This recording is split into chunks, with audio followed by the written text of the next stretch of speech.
चंदनपुर गांव में एक छोटी सी झोपड़ी थी जो गांव से थोड़ी दूर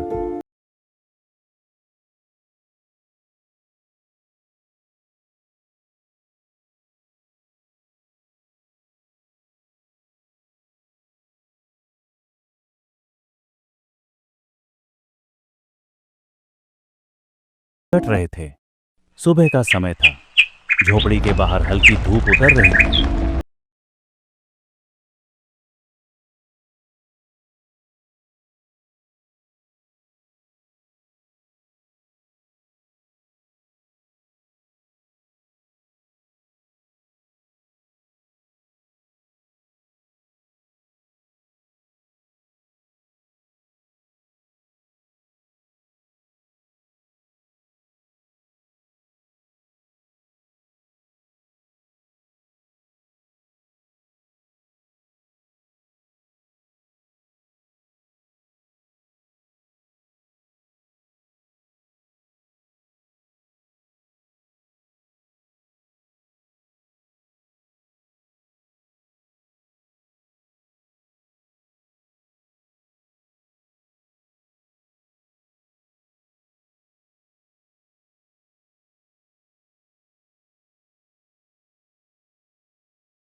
देखने लगा। कुछ बच्चे खेलते हुए जा रहे थे। उनके साथ उनके माता पिता भी थे। कोई अपने बेटे को कंधे पर बैठाकर चला रहा था। कोई अपनी बेटी की छोटी बांध रहा था। कोई उसे गोद में उठाकर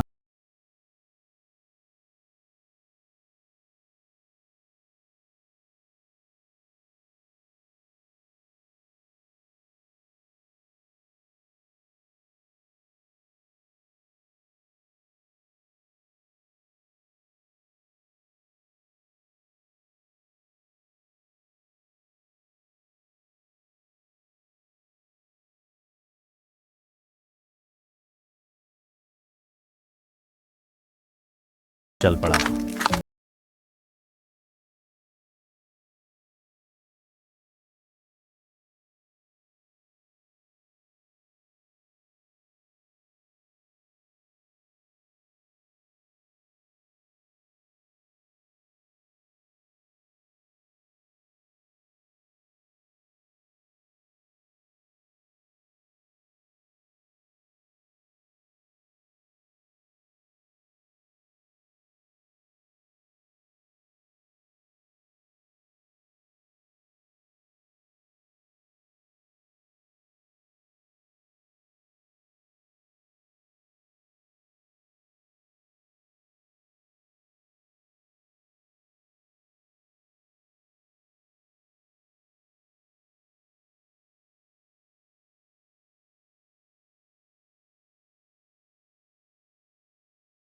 तरफ जा रही थी जहां से मां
काली छाया फैल गई। राजू ने एक मोटे पेड़ के नीचे बैठ गया। थकान से उसकी आंख लगने लगी। तभी ऊपर से किसी के पंख फड़फड़ाने की आवाज आई। राजू ने सिर उठाया। पेड़ की मोटी डाल पर एक बड़ा सा मुर्गा बैठा था। उसकी आंखें चमक रही थीं। वह सीधा राजू को देख रहा था। राजू घबरा गया। ये कैसा मुर्गा है जंगल के बीच और इतनी रात में? मुर्गा नीचे उड़कर उसके सामने आकर खड़ा हो गया। फिर उसने गर्दन टेढ़ी की और इंसानों जैसी आवाज में बोला, तू किसे ढूंढने आया है राजू? राजू का खून जैसे जम गया। आंखें फट गईं। कौन? तू बोला कैसे? तू जानवर है या भूत है? मैं क्या हूं ये बाद में बताऊंगा। पहले तू बता, तेरे दिल में इतना दर्द क्यों है? दूर रहे मुझसे, मैं किसी चाल में नहीं फंसूंगा। पहले बता, तू मेरा नाम कैसे जानता है? जिस बच्चे की आंखों में इतने सालों का रोना भरा हो, उसे पहचानना मुश्किल नहीं होता। और तेरे नाम से ज्यादा मैं तेरी कहानी जानता हूं। मुर्गा राजू को ध्यान से देखने लगा। फिर उसकी आंखें भर आईं। राजू हैरान हो गया। अगर तू सच जानता है तो बता, मेरे माँ बाप कहाँ हैं? जिंदा हैं या नहीं? मुर्गा कुछ पल चुप रहा, फिर धीरे से बोला, तेरे माँ बाप मरे नहीं हैं, वो जिंदा है। झूठ मत बोल, मेरे साथ मजाक मत कर। मैं पहले ही टूटा हुआ हूँ। मैं मजाक नहीं कर रहा।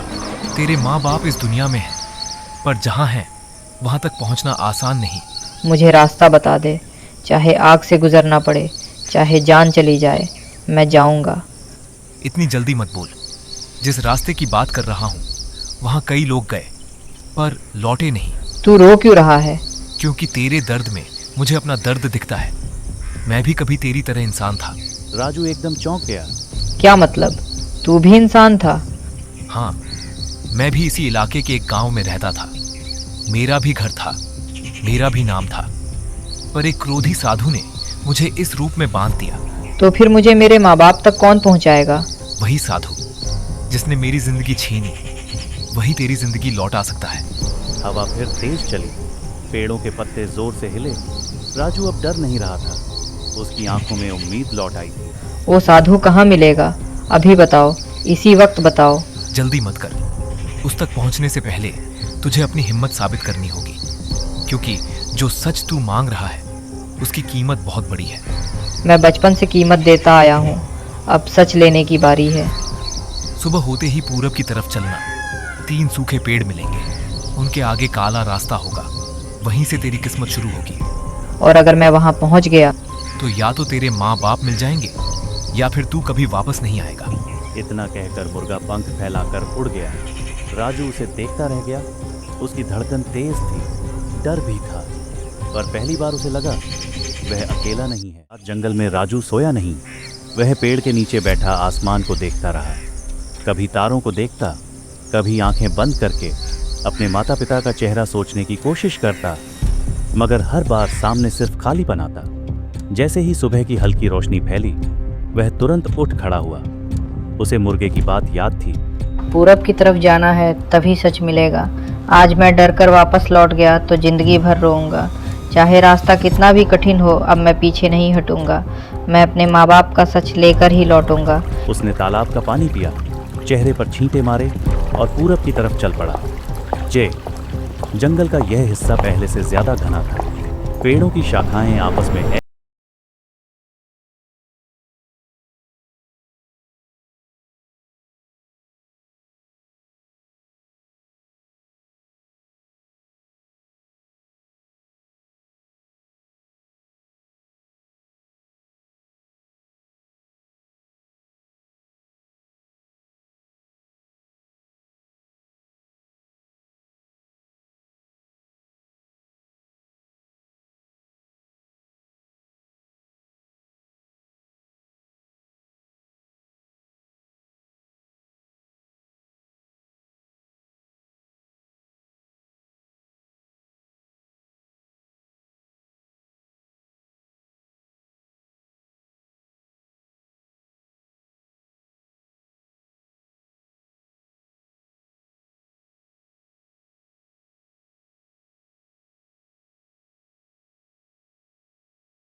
मगर वह रुका नहीं।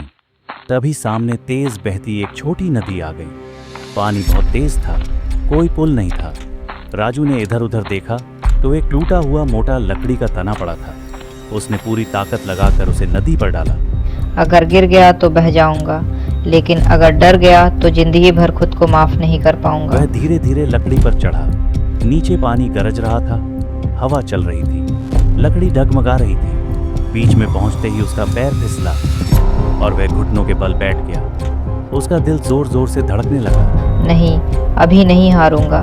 इतने साल बिना माँ बाप के जिया हूँ, अब सच के सामने नहीं हारूंगा। उसने लकड़ी कसकर पकड़ी और धीरे धीरे रेंगते हुए दूसरी तरफ पहुंच गया।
मुझे अपने माँ बाप के बारे में जानना है।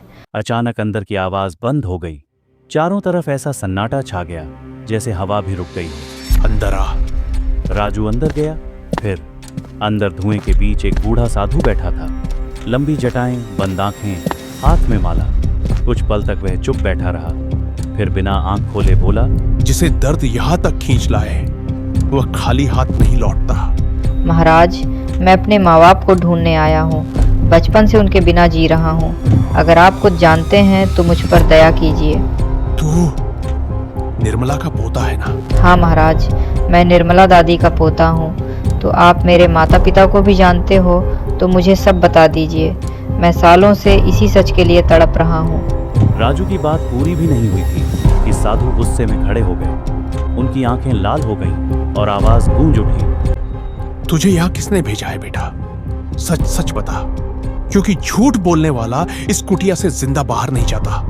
महाराज, मुझे एक बोलते मुर्गे ने रास्ता बताया था। उसने कहा था कि आप मेरे जीवन का वह सच जानते हैं जिसके लिए मैं बचपन से रोता आया हूँ।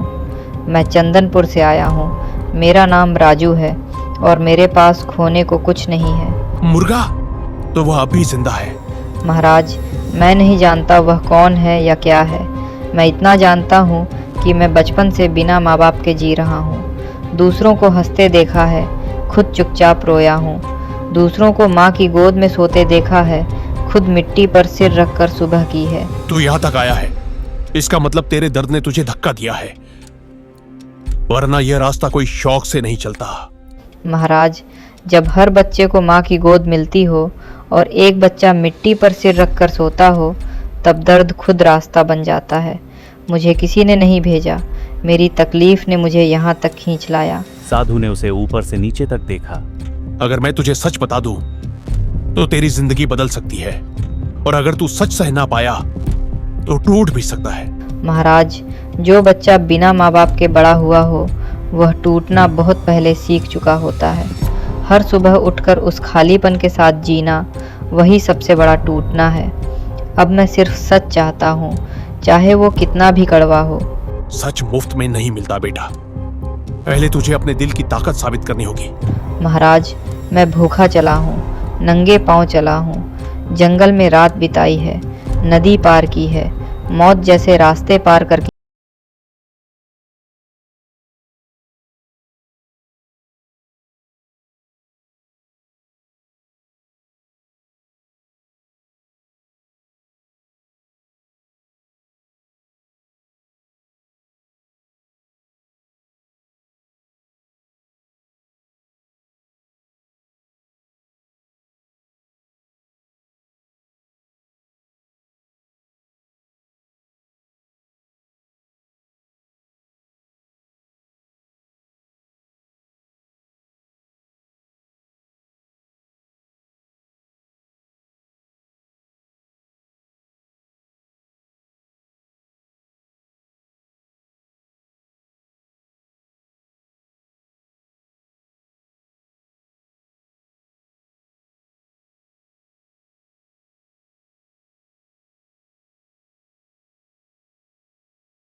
के पास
सच में जिंदा हैं।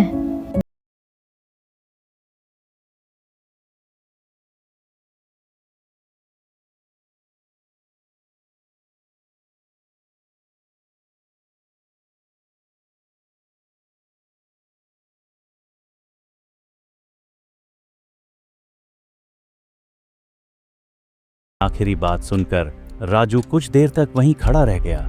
उसके कानों में बस एक ही बात गूंज रही थी, तेरे माता पिता जिंदा हैं। उसकी आंखों से आंसू बह रहे थे, लेकिन इस बार उन आंसुओं में दर्द कम और उम्मीद ज्यादा थी। महाराज, मैंने बचपन से हर रात यही सोचकर आंखें बंद की थीं कि इस दुनिया में मेरा कोई नहीं है। आज पहली बार लग रहा है कि कहीं कोई मेरा इंतज़ार भी कर रहा होगा। अब चाहे रास्ता आग का क्यों ना हो, मैं पीछे नहीं हटूंगा। उम्मीद इंसान को ताकत भी देती है और जल्दबाजी भी। अगर सच में अपने माता पिता तक पहुंचना चाहता है तो दूसरी परीक्षा पार करनी होगी।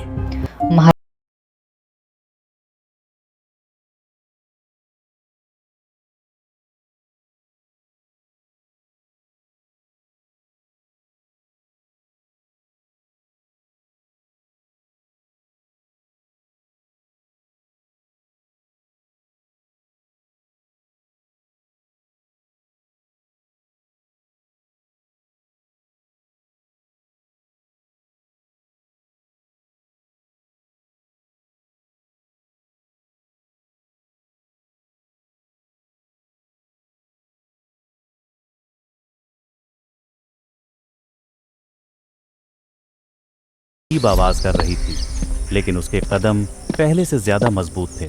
उधर झोपड़ी में दादी दरवाजे के पास बैठी थी। सामने सूखी रोटी पड़ी थी, पर उन्होंने हाथ भी नहीं लगाया। बार बार बाहर देखती, फिर आंसू पोंछ लेती। हे भगवान, जब छोटा था तो मेरी उंगली पकड़कर चलता था, रात को डरता था तो मेरे सीने से लगकर सो जाता था। आज वही बच्चा जाने किस अंधेरे में अकेला घूम रहा है। अगर कोई मुसीबत लिखी है तो मेरी झोली में डाल दे, मेरे राजू पर मत डाल। उन्होंने राजू की पुरानी कमीज उठाकर सीने से लगा ली। बेटा, जहां भी है बस लौट आ, तेरे बिना ये झोपड़ी घर नहीं लगती। इधर राजू काले जंगल में पहुंच चुका था। रास्ता पहले से ज्यादा सुनसान था। पेड़ों की परछाइयां जमीन पर ऐसे फैल रही थीं जैसे कोई हाथ पकड़ने को बढ़ रहा हो।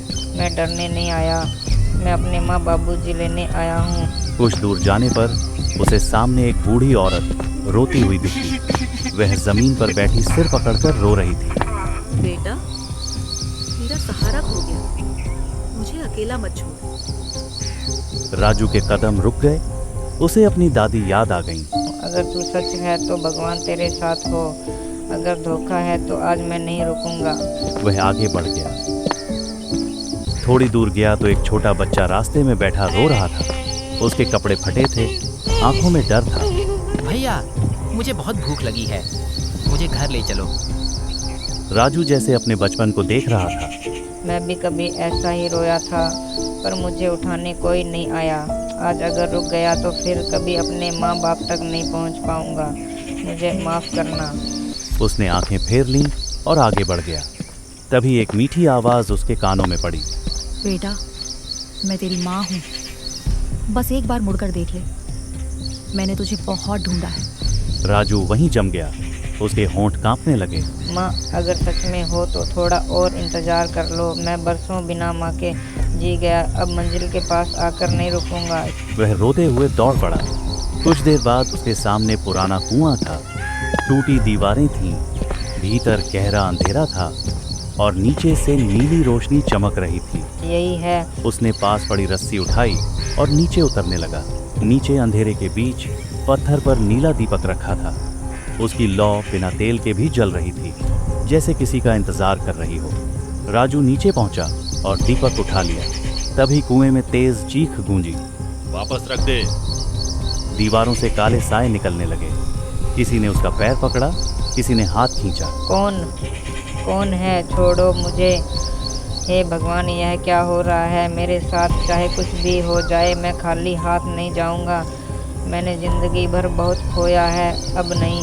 उसने पूरी ताकत लगाई, खुद को छुड़ाया और रस्सी पकड़कर ऊपर चढ़ने लगा। जैसे ही वह ऊपर पहुंचा, राजू जमीन पर गिर पड़ा, लेकिन दीपक अब भी उसके हाथ में था। वह भागता हुआ कुटिया पहुंचा। सांस तेज चल रही थी, कपड़े फट चुके थे, चेहरा मिट्टी से भरा था। महाराज, मैं ये दीपक ले आया। साधु ने दीपक हाथ में लिया और कुछ पल आंखें बंद रखीं। तू दूसरी परीक्षा भी पार कर गया बेटा। कई लोग डर से हारते हैं, कई लोग अपने आंसुओं से। तू दोनों से लड़कर आया है। अब मुझ पर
नहीं हो सकता। अगर माता पिता को चुनेगा तो दादी को खो सकता है, अगर दादी को चुनेगा तो माता पिता फिर से दूर हो सकते हैं। राजू रो पड़ा। जिस बच्चे ने बचपन में दोनों खोए हों उससे यह मत कहिए कि वह किसी एक को चुन ले। यह तो ऐसे है जैसे सांस से कहो आधी चल। फैसला अब तुम्हें करना होगा, एक तरफ जन्म देने वाले और दूसरी तरफ पालन पोषण करने वाली।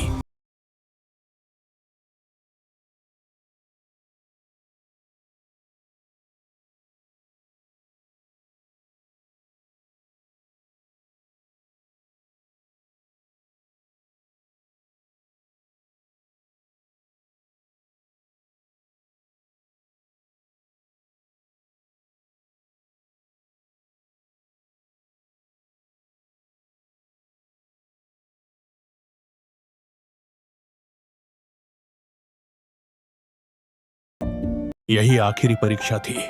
राजू चौंक गया। क्या यही थी आखिरी परीक्षा? हाँ, जिस बच्चे ने अपने सुख से पहले अपने पालन करने वाले को चुना वही दोनों का हकदार होता है। साधु ने नीला दीपक जमीन पर रखा और मंत्र पढ़ने लगे। दीपक की लौ तेज होने लगी। पूरी कुटिया नीली रोशनी से भर गई। हवा थम गई। पेड़ शांत हो गए, जैसे जंगल भी यह पल देखना चाहता था। अचानक कुटिया की दीवार के पीछे का पत्थर हट गया। एक गुप्त रास्ता खुला। चल बेटा, तेरी मंजिल सामने है। राजू दौड़ पड़ा।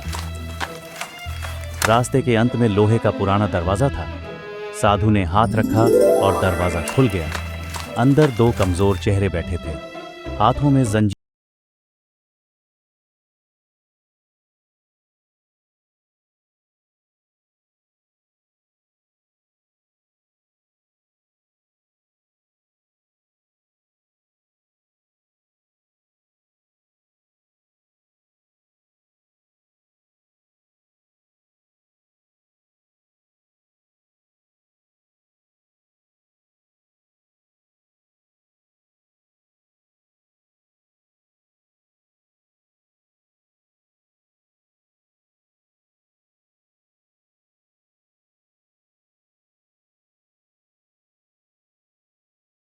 उसी समय बाहर से दादी की आवाज आई।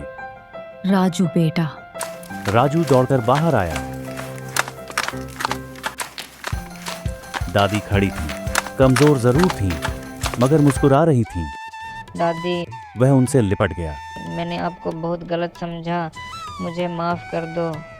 पगले, माँ बाप से पहले बेटा माफी नहीं मांगता, गले लगता है।